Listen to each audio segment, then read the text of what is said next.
बहुत स्वागत है आपके अपने प्रोग्राम मुस्कान में। मैं हूं सतनाम कौर और मैं हूं राज सिंह वर्मा। दोस्तों, आज हर इंसान सफल होना चाहता है, लेकिन सफल होने के लिए बहुत सारी चीजें हैं जो हमें अपने अंदर चाहिए। एक बहुत कॉमन चीज जो सफल इंसानों में देखी गई है वो ये है कि वो कभी भी अपना टाइम, टैलेंट और थॉट्स वेस्ट नहीं करते हैं। बेसिकली हमारा नजरिया कैसा है उस पर डिपेंड करता है कि हम लाइफ को एज अ वेस्ट लाइफ देखते हैं या बेस्ट लाइफ देखते हैं। वेस्ट कबाड़ से जुगाड़ भी बनाने वाले लोग हैं, है ना? Yes. तो हम शो के जरिए जानेंगे कि हम अपने टाइम, टैलेंट, थॉट्स को बेस्ट यूज कैसे करें और वेस्ट को बेस्ट में कैसे कन्वर्ट करें।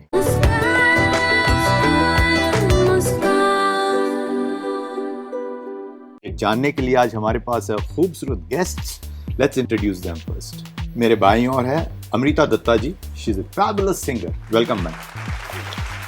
We have senior Rajyoga teacher BK Rupa ji. Welcome. हमारे साथ हैं आज doctor Swapan Gupta ji. He is a neurologist. Welcome sir.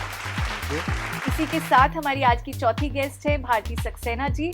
She is a transformational life coach. Welcome ma'am. तो चलिए शो शुरू करने से पहले देखते हैं हमारी रिसर्च टीम क्या कहती है।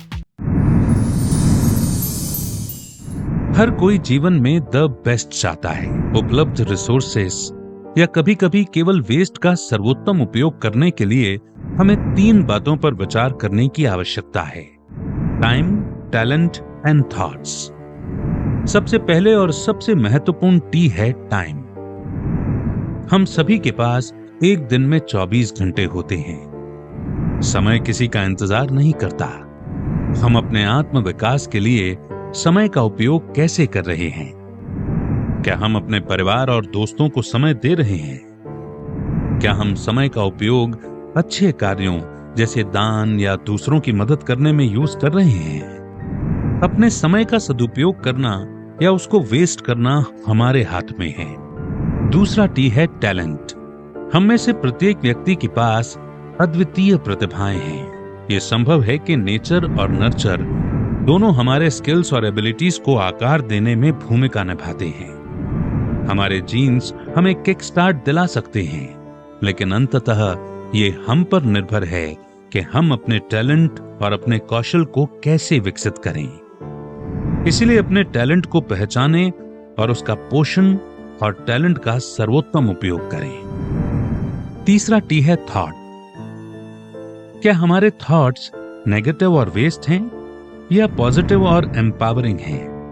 पॉजिटिव थॉट्स न केवल हमारे एक्शंस और हेल्थ पर बल्कि हमारे आसपास के लोगों की मानसिक शांति पर भी प्रभाव डालते हैं। सिंपैथी और कंपैशन जैसे सकारात्मक विचार लोगों को हमारे करीब लाते हैं और एंगर, हेट्रेड जैसे नकारात्मक विचार लोगों को हमसे दूर ले जाते हैं। इसीलिए ये महत्वपूर्ण है कि हम अपने थॉट्स को ऑब्जर्व करें और कम, धीमा और बेहतर सोचें। जब हम अपने टाइम और टैलेंट का बेस्ट उपयोग करेंगे, पॉजिटिव और एम्पावरिंग थॉट्स ही सोचेंगे, तो इन तीनों टीज के द्वारा अपनी हाईएस्ट पोटेंशियल तक पहुंचेंगे।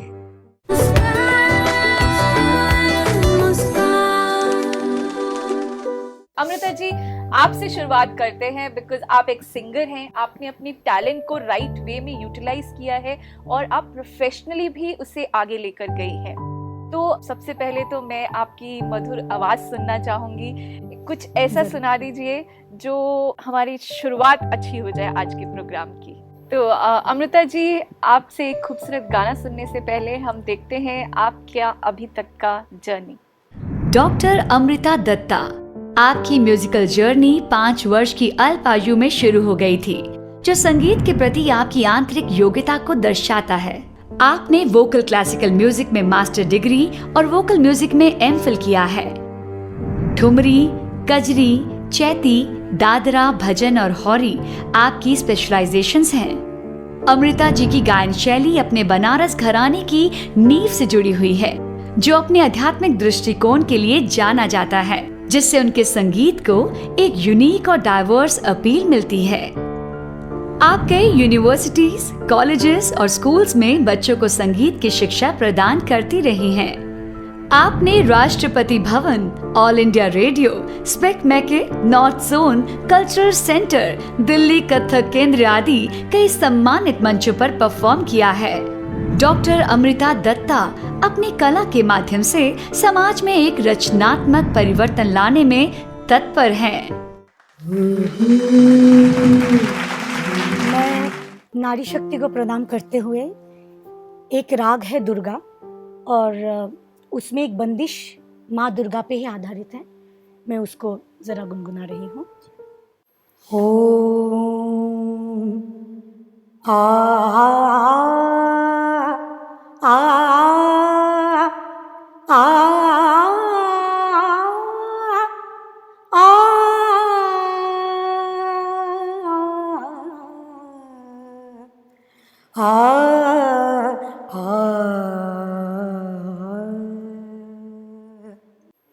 देवी दुर्गे दयानी दया करो, देवी दुर्गे दयानी दया करो, जग जननी जनके बेगी व्यथा हरो, जग जननी जनकी बेगी व्यथा हरो, देवी दुर्गे दयानी दया करो, देवी देवी दुर्गे दयानी दया करो, देवी दुर्गे दयानी दया करो, देवी देवी देवी दुर्गे दयानी दया करो। Very nice Amrita ji. तो आपने इतना अच्छा राग अभी सुनाया है, आपने अपने सिंगिंग टैलेंट को एक राइट दिशा दी है। तो पहला क्वेश्चन मैं आप ही से जानना चाहूँगी और पूछना चाहूँगी कि आप अपना एक्सपीरियंस शेयर करना चाहेंगे कि आप अपने टैलेंट को राइट वे में, उसको प्रोफेशन में आपने कैसे, बचपन से ही आपको मालूम था कि आप सिंगर बनना चाहती हैं, या लेटर ऑन आपको पता चला कि नहीं, मुझे ये टैलेंट है और मुझे इसको प्रोफेशन में कन्वर्ट करना चाहिए? जैसे सभी लोग बचपन में कुछ ना कुछ सीखते हैं, कोई आर्ट, कोई म्यूज़िक, कोई डांस, तो मैंने भी ऐसे ही शुरुआत की। मैं क्लास 3rd और 4th में थी, मैं गुनगुनाती थी, तो मेरे पेरेंट्स को लगा कि संगीत में दिया जाए बच्चे को। तो मेरे रिलेटिव जो मेरे पहले गुरु माँ रही, विदुषी प्रमिता नंदी जी, मैं उनके पास जाने लगी और संगीत का शिक्षा, मेरी जो तालीम होती वो शुरू हुई। टिल ग्रेजुएशन तक मेरी म्यूज़िक और पढ़ाई एक साथ चलती रही, पर ग्रेजुएशन करते करते मुझे लगा कि फर्दर मेरी जो एजुकेशन है वो म्यूज़िक में मुझे करनी चाहिए और उसी को मुझे आगे बढ़ाना चाहिए, क्योंकि शायद मैं इसी के लिए जन्मी हूँ, मुझे म्यूज़िक करना है। और म्यूज़िक को एक मात्रा पे, एक स्तर पे ले जाना है जहाँ म्यूज़िक में सिर्फ एक शौकीन या एक हॉबी की तरह ना करूँ और उसको लेके कुछ आगे सोचूं। तो मैंने इंग्लिश ऑनर्स के साथ मेरे ग्रेजुएशन मैंने कंप्लीट किया था असम से। उसके बाद मैंने master degree pure classical music में किया। तो मुझे लगता है पहले तो अपने आप को पहचानना चाहिए कि मुझे क्या करना है, और अगर मुझे वो दिशा मिल जाए कि हाँ मेरा यही काम है, तो इंसान मग्न होकर वही काम करता है। और जब आपका जो बचपन से जिस विद्या को आप इतना क्लोज आपके साथ आप सीख रहे हो, और वही जब आपका प्रोफेशन बन जाए, तो ये थोड़ा आपके लिए आसान भी रहता है। तो मैं सीखती गई, और टाइम जो आज का टॉपिक है, टाइम को मैंने बहुत यूटिलाइज किया संगीत के लिए। जब भी मुझे कोई मिले, कोई दिग्गज कलाकार से मैं मिली, मैं उनसे सुनती थी, सीखती थी कैसे मैं तालीम लूँ, कैसे मैं किस चीज़ को कैसे गाऊँ। तो समय को ध्यान में रखते हुए, क्योंकि हम लोग को बहुत सारा काम एक साथ करना होता है, तो मैंने फिर मास्टर डिग्री किया। इसके बाद मैंने एमफिल की म्यूज़िक में, और फिर मैंने पीएचडी किया, और उसके बाद मेरी फैमिली लाइफ भी शुरू हुई। डेफिनेटली अमृता जी, आपने बहुत अच्छा एग्जांपल दिया, लेकिन बहुत सारे केसेस हैं और जिसकी वजह से कहीं ना कहीं डिप्रेशन वगैरह काफ़ी इश्यूज आ रहे हैं। तो चूंकि आप एक ट्रांसफॉर्मेशनल कोच हैं, आई एम श्योर आपने कोई ऐसा केस देखा होगा, बहुत सारे हैं, hundreds of cases, depression, anti depression तो कितने चल रहे हैं। तो उसकी वजह कहीं ना कहीं ये है कि वो कहते हैं कि हमने टाइम वेस्ट कर दिया, जीवन वेस्ट कर दिया, है ना। तो हम चाहेंगे भारती जी, आप एक ऐसा उदाहरण दें जिसे आपने देखा है, महसूस किया है, और उसे अगर आप निकाल पाई हैं तो कैसे निकाल पाई हैं इस चक्रव्यूह से। लेकिन भारती जी, आपका जवाब जानने से पहले हम जानेंगे आपके बारे में। भारती सक्सेना। भारती सक्सेना एक एचआर लीडर, कॉर्पोरेट ट्रेनर और लाइफ कोच हैं। आपको कई प्रसिद्ध कंपनीज जैसे engineers India limited, Oxford university press etcetera में 20 से भी अधिक सालों का एक्सपीरियंस है। भारती जी थ्राइव एंड शाइन के फाउंडर हैं, जहां वे कोचिंग, ट्रेनिंग और सॉल्यूशनिंग के जरिए सर्विस प्रोवाइड करते हैं। आप एक इंटरनेशनल मोटिवेशनल स्पीकर, की नोट स्पीकर और एक सर्टिफाइड एनएलपी प्रैक्टिशनर हैं। भारती जी पिछले 6 सालों से राजयोग मेडिटेशन प्रैक्टिस कर रही हैं और वे स्पार्क विंग के एक्टिव मेंबर भी हैं। साल 2017 में आपने स्पिरिचुअल काउंसलिंग का सर्टिफिकेशन लिया है और आप कई फ्री काउंसलिंग कैंप्स भी कंडक्ट करते आए हैं। थैंक यू सो मच राज। आपने जो सवाल, मुझे लग रहा है ये टॉपिक इतना ज़रूरी है आज की डेट में, क्योंकि जो मेरा प्रोफेशन है इस वक्त, when I am coaching leaders, कुछ ऐसे लोगों से मुलाकात होती है जो अपने अगर अपनी कॉर्पोरेट वर्ल्ड में देखें तो बहुत ऊंचे ओहदों पे भी हैं, और लाइफ में अगर कहा जाए जो लाइफ की डेफिनेशन में आजकल सक्सेस माना जाता है, बहुत सक्सेसफुल हैं, लोग बहुत प्यार करते हैं, नाम मान शान की कोई कमी नहीं है। पर अभी भी उनके ज़बान पे यही होता है कि जब वो एक कोच ढूंढते हैं, बिकॉज कोचिंग एक वो वाला जर्नी है, जैसे आप डॉक्टर से कभी झूठ नहीं बोल सकते, आप एक कोच से झूठ नहीं बोलते। तो आप जब सामने उनसे मिलते हैं तो वो जो अंदर का एक दर्द निकल के आता है कि उन्हें पता नहीं है कि क्या कमी है लाइफ में। और इनफैक्ट अभी जो incidentally there is a book that I have written on this, on the same topic, that what is it, कि आपके पास सब होते हुए भी एक कंटेंटमेंट नहीं है लाइफ में, वैक्यूम है, एक वैक्यूम रह गया है। और उस लैक्यूना का रीज़न क्या है, वो हम जब ढूंढते हैं तो पाया यही जाता है कि जो हमारा टैलेंट था या हमारे लिए जो वैल्यूएबल था, क्या लाइफ में मेरे लिए इम्पॉर्टेंट था, शायद समाज के लिए, शायद अपने कुछ ऐसे एक्सपेक्टेशंस के लिए, शायद ऐसी बाहरी वैलिडेशंस के लिए कि मुझे वो अप्रिसिएशन मिले जो दुनिया की नज़र में सक्सेसफुल मुझे बनाए, हमने एक टाइम पे अपना वो टैलेंट या अपना मन को ख़त्म करके लाइफ की उस रेस में भाग लेने के लिए वो पीछे छोड़ दिया। और इनफैक्ट आपको बता दूं, जैसे आपने कहा ना, मुझे याद आ गया, एक नर्स ने किताब लिखी थी, बहुत फेमस है। तो नर्स ने बेसिकली सर्विस दी थी सिर्फ उन लोगों के पास जो लास्ट स्टेज पे थे, और सबसे एक ही चीज उनको मिला, एक ही रिग्रेट सबका था कि काश मैं ये कर लेता। ये जो काश शब्द है राज, ये लाइफ का सबसे बड़ा दर्द है। That is something that I have noticed कि अपनी ज़िंदगी में ये काश मत आने दीजिए। जो आज है उसको सफल कर लीजिए, जिसमें समय, टैलेंट और आपके थॉट्स, तीनों का इतना लेवरेज करना इतना इम्पोर्टेंट है, जो आज की डेट पे हम नहीं कर रहे हैं। राइट। तो यहाँ पर जब हम थॉट्स की बात कर रहे हैं तो मैं डॉक्टर साहब आपसे पूछना चाहूँगी, बिकॉज आप एक न्यूरोलॉजिस्ट हैं, आप माइंड को बहुत अच्छे से समझते हैं।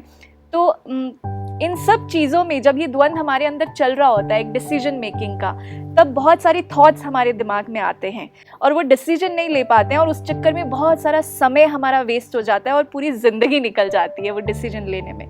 तो कुछ ऐसी टेक्निकलिटीज़ है जो हम यूज़ कर सकते हैं एक राइट डिसीजन लेने में, ताकि जो वेस्ट थॉट चल रहे हैं उनसे हम बेस्ट चीज़ प्रोड्यूस कर सकें।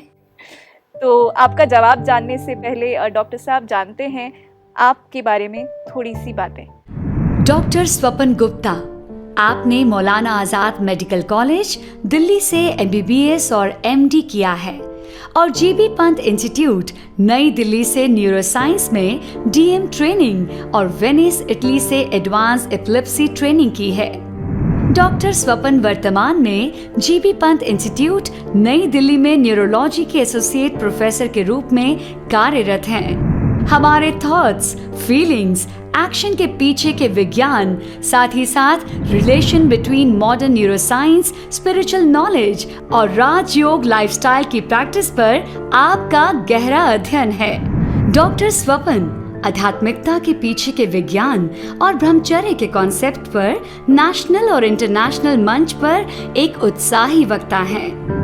World federation of neurology fellowship award, ILAE bursary award, San Servolo bursary award, Saroj Jha best paper national award सहित कई नेशनल और इंटरनेशनल पुरस्कारों से आपको नवाजा गया है।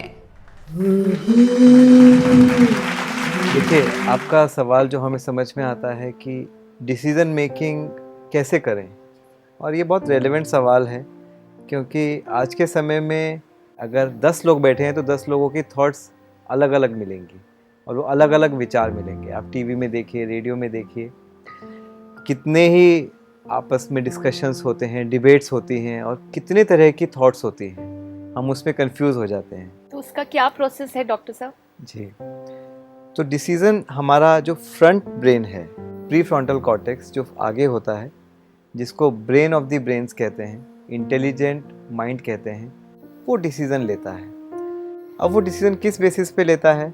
वो डिसीज़न लेता है इंफॉर्मेशन के बेसिस पे, जिससे उसको डोपामिन या सीरोटोनिन, जिससे उसको अच्छा लगता है करना, उसके बेसिस पे। वो डिसीज़न लेता है रैशनैलिटी के बेसिस पे कि क्या सही रहेगा, क्या गलत रहेगा, मैं अगर इस तरफ जाता हूँ तो मुझे क्या फ़ायदा होगा, क्या नुकसान होगा, इस तरफ जाता हूँ तो क्या फ़ायदा होगा, क्या नुकसान होगा।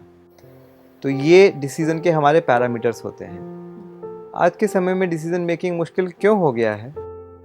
वो इसलिए कि आज की जनरेशन का प्री फ्रंटल कॉर्टेक्स थोड़ा वीक हो गया है।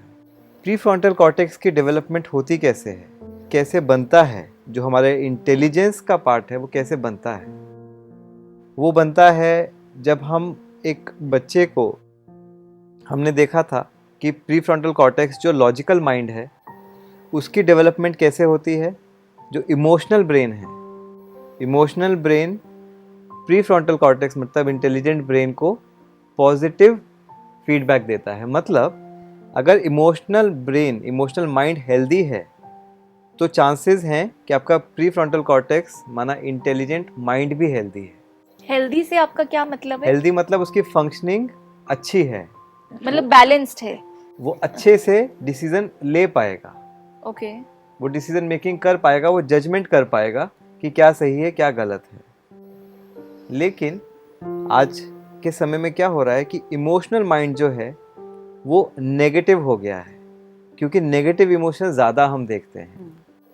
आज छोटे से बच्चे से पूछो, कहता है मुझे तो टेंशन है, मैं दुखी हूँ बहुत, मैं बोर हो रहा हूँ बहुत, मुझे रात को नींद नहीं आती है। ये प्रॉब्लम्स बच्चों में हम देखते हैं। और जो प्री फ्रंटल कॉर्टेक्स है, जो इंटेलिजेंट ब्रेन है, उसकी डेवलपमेंट है ही किसके आधार पर? इमोशनल माइंड की डेवलपमेंट के आधार पर। ये बहुत इंपॉर्टेंट है समझना।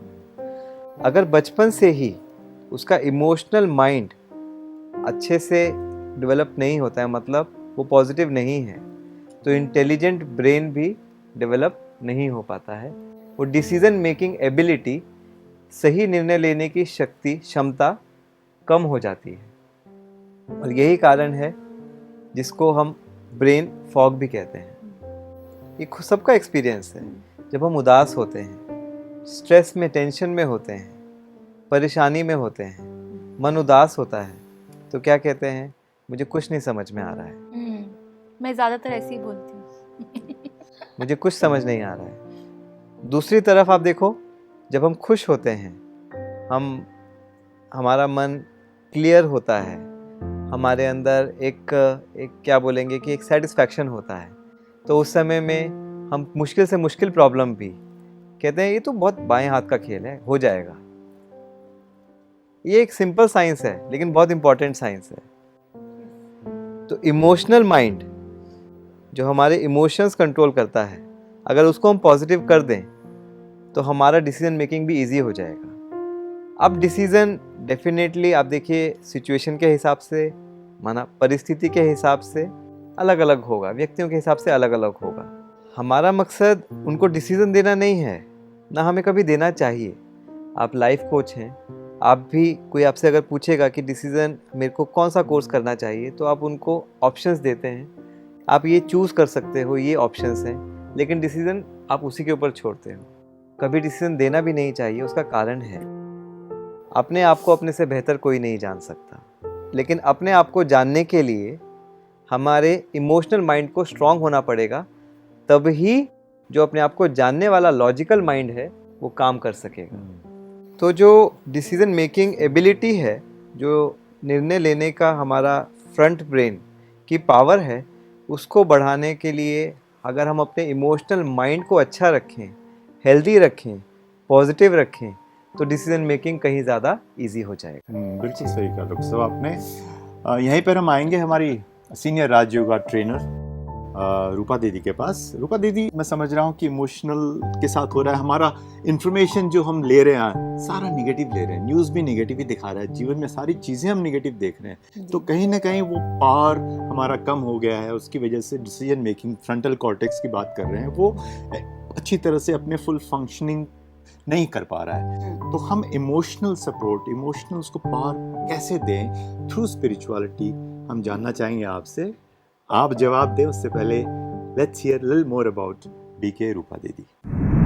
बीके रूपा दीदी, आप सीनियर राजयोगा टीचर हैं। आप इलेक्ट्रिकल इंजीनियरिंग में ग्रेजुएट हैं। ग्रेजुएशन के बाद आपने स्पिरिचुअलिटी के फील्ड में अपने जीवन को एक अद्भुत दिशा देकर ईश्वरीय सेवा के लिए समर्पित किया है। आप वर्तमान समय में राजस्थान के अजमेर जिले में राजयोगा मेडिटेशन सेंटर संचालित कर रही हैं। आप नियमित रूप से विभिन्न नेशनल, इंटरनेशनल प्लेटफॉर्म्स पर स्पिरिचुअल और सोशल कैंपेन्स के साथ साथ ब्रह्मा कुमारीज की शिव शक्ति लीडरशिप इनिशिएटिव एवं ब्रह्मा कुमारीज की कई विंग्स में की नोट स्पीकर के रूप में अपना योगदान देती हैं।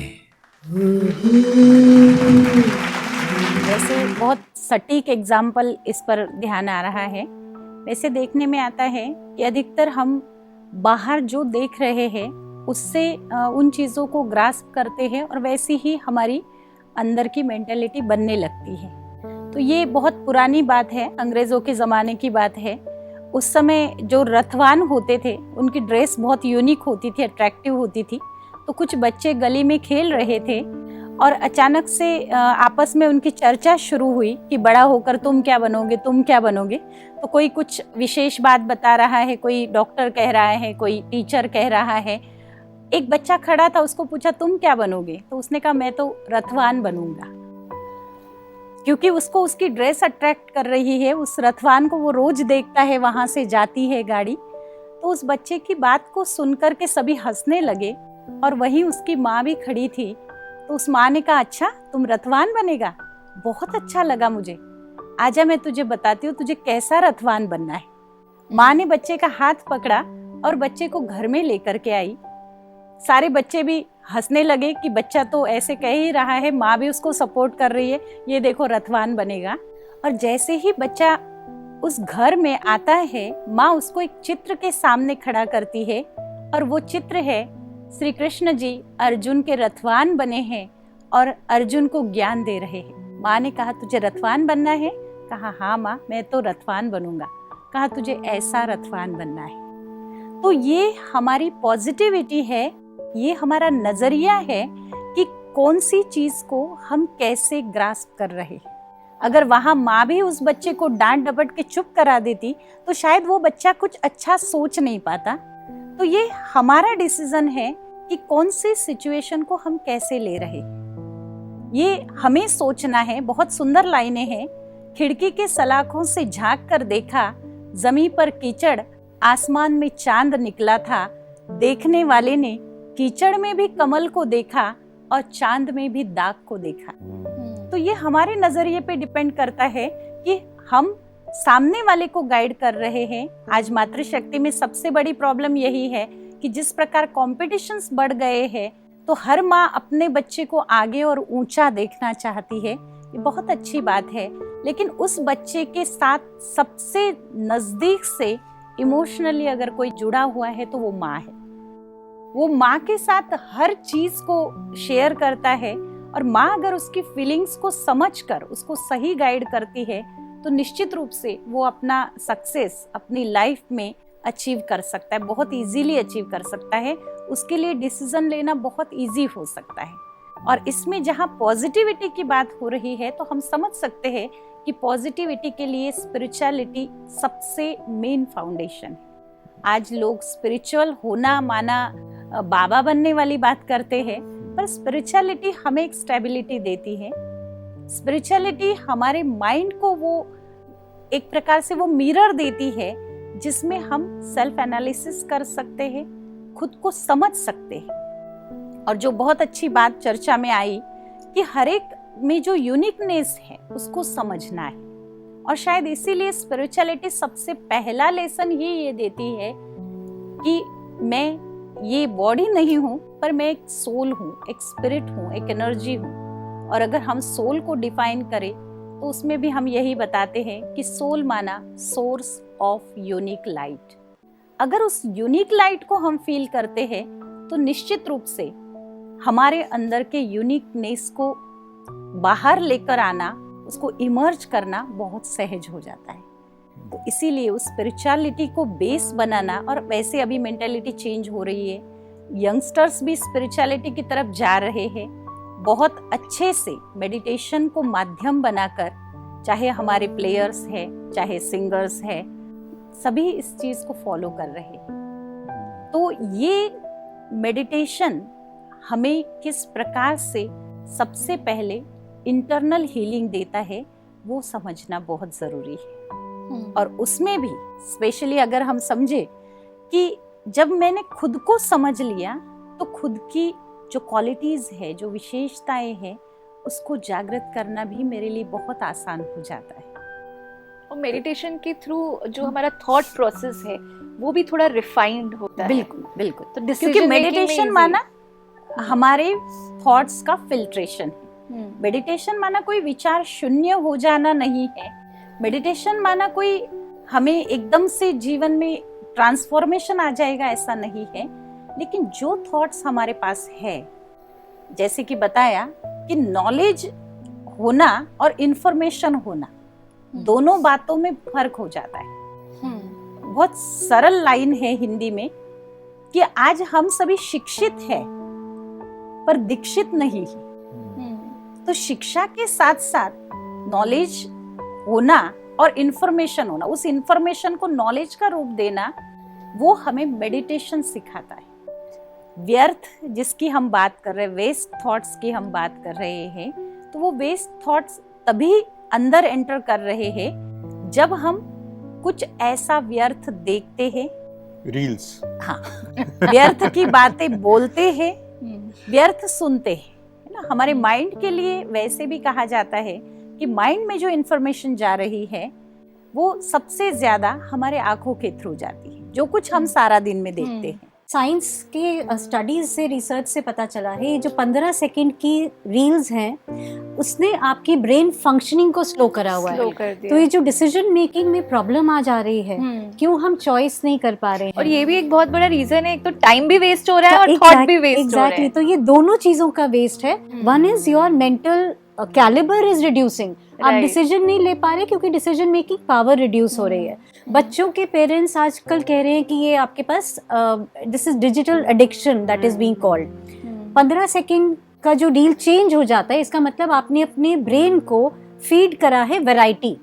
तो ये जो डॉक्टर साहब ऑप्शंस बता रहे थे, वो सिर्फ जो दिखने वाले ऑप्शंस हैं वो नहीं, ये सटल ऑप्शंस जो इतनी हो गई हैं कि 15 सेकंड में थॉट चेंज, इसलिए बच्चे फोकस नहीं कर पा रहे। जो आधा एक घंटा बच्चे पढ़ते थे, आज बच्चे 15 मिनट में सेशन पे बैठ नहीं पाते। राइट। जो 15 सेकंड्स की जो रील्स है ना, उसमें मैं संगीत भी देखती हूँ, मैं मेरे उस दृष्टिकोण से बोल रही हूँ। तो लोगों को लगता है संगीत 15 सेकंड का ही है। 15 सेकंड में मैं ये हो जाऊंगी, मैं फेमस हो जाऊंगी, रील से मैं फेमस हो जाऊंगी। बट वो लोग, उन लोगों के पास एक गलत इंफॉर्मेशन जा रहा है रील्स के थ्रू कि संगीत, नृत्य, कला, क्योंकि मैं उसी लाइन की हूँ तो मैं उसी दृष्टिकोण से बोलना चाहूंगी। वो इतना आसान तो है नहीं, पर ये हो रहा है आजकल राइट, रील्स के कारण। राइट, बिल्कुल। डॉक्टर साहब, देखिए, अभी आपने बात किया कि 15 सेकंड के रील्स बच्चों का फोकस नहीं है, कंसंट्रेशन नहीं है, हम कैसे बढ़ाएं उसको। मेमोरी, आजकल आप देखो बच्चे कंप्लेन करते हैं हमारी मेमोरी के इश्यूज़ हैं, हम डिसीजन नहीं ले सकते। ये सारे जो काम करने वाला एक ही हिस्सा है, वो है प्री फ्रंटल कॉर्टेक्स। चाहे वो याददाश्त हो, मेमोरी हो, फोकस हो, कंसंट्रेशन हो या डिसीजन मेकिंग हो, वो सारे यहीं से आते हैं। देखिए, अभी कुछ दिन पहले हमारे घर में एक दीमक लग गई। अब हमने क्या किया, कीटनाशक लिया और वो कीटनाशक जहाँ जहाँ दीमक दिखती थी उसको मारते गए, ठीक है, और वहाँ पर टेप लगाते गए। लेकिन हमने देखा वो दीमक ख़त्म ही होने का नाम नहीं ले रही है। ऐसा क्यों? क्योंकि जहाँ दीमक ने घर बना रखा था, हमने उसको ख़त्म नहीं किया। वो दीमक पैदा होती थी, हम उसको मारते थे और फिर दीमक नहीं आ जाती थी। कहने का मतलब है, हम बातें करते हैं कि फोकस नहीं है, उनको फोकस बढ़ाने की कुछ टेक्निक्स बता दो। मेमोरी नहीं है, मेमोरी की दवाइयाँ दे दो। उनका कंसंट्रेशन नहीं है, कंसंट्रेशन की टेक्निक बता दो। डिसीजन नहीं ले पा रहा, किसी काउंसलर के पास भेज दो। लेकिन भगवान ने जो हमारा प्रीफ्रंटल कॉर्टेक्स बनाया, वो किस लिए बनाया? उसको हम क्यों नहीं शक्तिशाली बनाते? उसको टारगेट करेंगे तो हम जो बाहर की जो उसके काम करने, जो उसके कार्य हैं, वो ऑटोमेटिक वो करेगा। हम कार्य को ठीक करने की कोशिश कर रहे हैं, लेकिन जो करने वाला है उसको कौन ठीक करेगा? रूट कॉज को ठीक नहीं रूट कॉज को कौन ठीक करेगा? उस रूट कॉज क्या है? अभी हमने देखा इमोशनल स्टेबिलिटी नहीं है, और दीदी सामने बैठे हैं, वो देखते हैं इमोशनल स्टेबिलिटी। पहले के ज़माने में क्या प्रीफ्रंटल कॉर्टेक्स अलग था? तो उस समय भी तो वही लोग थे, आज भी वही लोग हैं, लेकिन फ़र्क क्या आ गया? उस समय उनकी इमोशनल स्टेबिलिटी थी, आज इमोशनल स्टेबिलिटी नहीं है। रील्स को दोष ना दें। जिसका इमोशनल माइंड, अब आप भी तो रील्स देखते हैं, हम भी रील्स देखते हैं, लेकिन अपना काम का देख के ख़त्म कर देते हैं। लेकिन वही एक जो इमोशनली अनस्टेबल है, वो फटाफट इंस्टाग्राम पे रील्स आगे से आगे फॉरवर्ड करता जाता है, वो अपने आप को रोक नहीं पाता है। क्यों? क्योंकि उसका प्रीफ्रंटल कॉर्टेक्स स्ट्रांग नहीं है।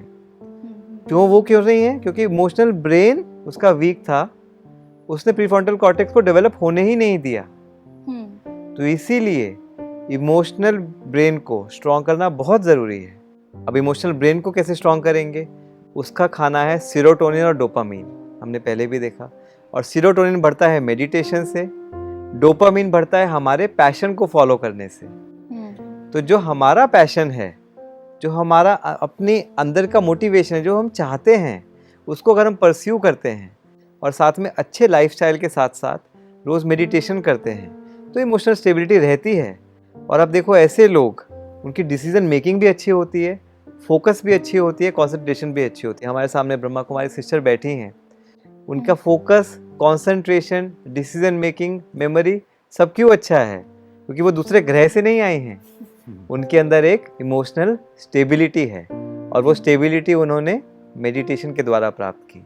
मेडिटेशन हर चीज़ का सॉल्यूशन है। तो रूपा दीदी, आपसे मैं एक सॉल्यूशन इसके ऊपर चाहूँगी, या एक टेक्निक जो हम अपनी डेली लाइफ में प्रैक्टिस कर सकते हैं कि जो भी हमारे वेस्ट थॉट्स हैं उनसे हम छुटकारा कैसे पा सकते हैं? जी, कि कोई भी चीज़ अभ्यास से ख़त्म होती है, और क्योंकि हमने बहुत समय से अपने मन को एकदम फ्री छोड़ रखा है, इसीलिए शायद वो वेस्ट ज़्यादा ले रहा है। अगर हम उसको धीरे धीरे समझाना और इस चीज़ को समझना सीख लेते हैं कि ये वेस्ट है, तो जब हमें ये समझ आ जाती है तो उसको चेंज करना हमारे लिए इजी हो जाता है।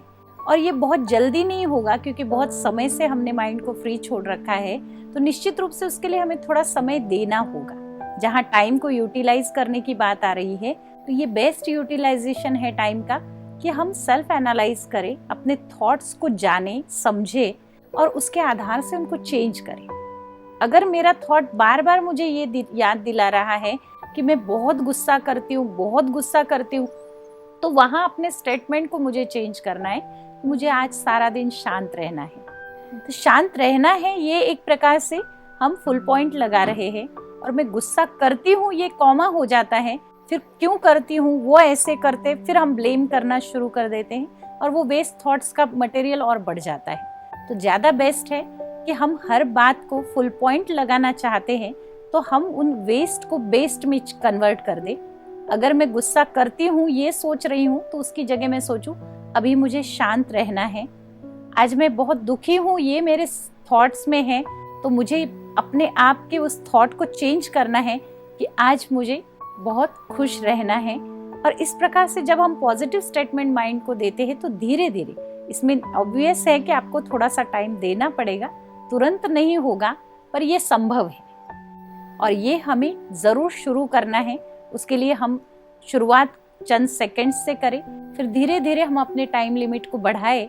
और ये हमारा प्रैक्टिकल अनुभव है कि फिर जब आपको ये कला आ जाती है, फिर से एक बार हम अपने उस टैलेंट को यूज़ करें और उसके आधार से हम वेस्ट को बेस्ट बना सकते हैं और अपने थॉट्स को भी कन्वर्ट कर सकते हैं। यही मेडिटेशन है। वेरी वेल सेड रूपा दीदी। मैंने इस चीज़ को जो समझा है राज, मैं यही देख रही हूँ कि हर चीज़ थॉट से ही जुड़ी हुई है।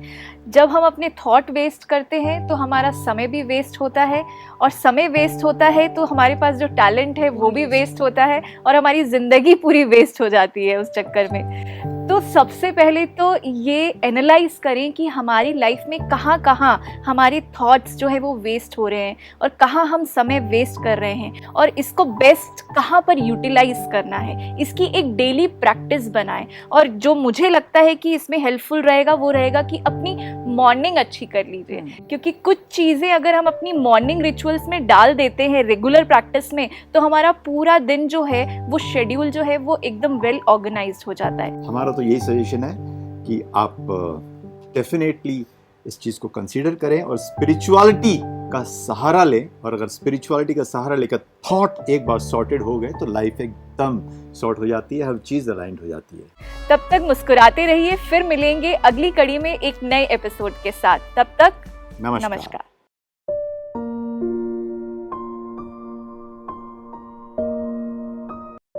So the notification came in August 2021 that अब से girls भी join कर सकती हैं NDA, and from that moment the dream was to get into NDA. The dream was earlier too the same, but now it was NDA specifically.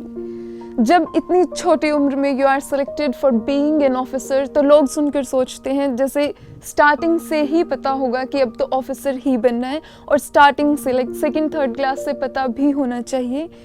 But according to my experience I think वो ज़रूरी नहीं है। ज़रूरी है starting से आपको पता हो कि जिस रास्ते पर चलोगे वो सही होना चाहिए, बट क्या होना चाहिए वो आपके एक्सपीरियंसेस एंड एक्सपोजर अपने आप डिफाइन कर देते हैं। When we have to motivate girls for anything, we are like, लड़कियों को क्या करना चाहिए? I think this is one of the most fully questions we can ask from anyone. लड़कियों को क्या करना चाहिए? वही जो लड़कों को करना चाहिए। Especially when it is about the armed forces, they ask how do girls prepare? लड़कियों को armed forces में officer की तरह कैसे? It is not that big deal. They just want cadets जो तैयार हैं अपनी limits push करने के लिए। So girls and women, आपको अपने आप को अलग categorize करने की ज़रूरत नहीं है कि इसमें लड़कियाँ क्या करें, हम क्या करेंगे। Are we really able to go up to that standard? It does not matter. Everywhere, whether it is military, your teaching profession, you want to be a doctor or a UPSC aspirant, the main thing is the will in you to succeed, to improve yourself and to push your limits, and that is everything. हम किसी चीज़ की भी बात करें कि किसी epidemic से सबसे ज़्यादा कौन अफेक्ट हुआ, किसी बीमारी से सबसे ज़्यादा कौन अफेक्ट हुआ, किसी लड़ाई की वजह से सबसे ज़्यादा कौन अफेक्ट हुआ, तो always women and children and that is the biggest problem with us. Women हमेशा ही वीकेस्ट सेक्शन में आए हैं, वेदर इट इज़ फिजिकली और इमोशनली और mentally, and I think one of the main reason is how we see ourselves. NDA के written exam के बाद there is SSB interview which is considered one of the toughest, but I knew one thing कि वहाँ पर personality check होती है, and I think that was the main reason कि इतनी कॉन्फिडेंटली परफॉर्म कर पाई मैं वहाँ पर हमारे एक ब्रिगेडियर लेवल के officer, he was a brigadier level, he was a captain in the Indian navy and a student of NDA 2। उन्होंने कहा वहाँ पर most of the girls destroy their lives on their own. Reason, वो खुश हैं कि उनके पापा are earning enough to give them a mobile phone, clothes, food to eat and a car to ride, and this is where they end their lives. So girls, don't consider yourself a victim कि हम तो अब क्या ही करेंगे, अब हम क्या करें, हम ऐसे क्यों, इतने कमज़ोर क्यों। These are not the things to question. You are alive and not dead. So need not consider any weakness, just go for it. If I have any message to give you, then हम जब superlative degrees पढ़ते थे, so we were like good, better, best. But my experiences from this 19-year and 10-day life is just one, that better is always better than best. जो best है वो static है, but जो हर वक्त better होना चाहता है और हो रहा है, he is the bestest. She is the bestest, and when I can do it, you girls are so intelligent, you will do it for sure. Do it, give your best, and have an amazing life. Thank you.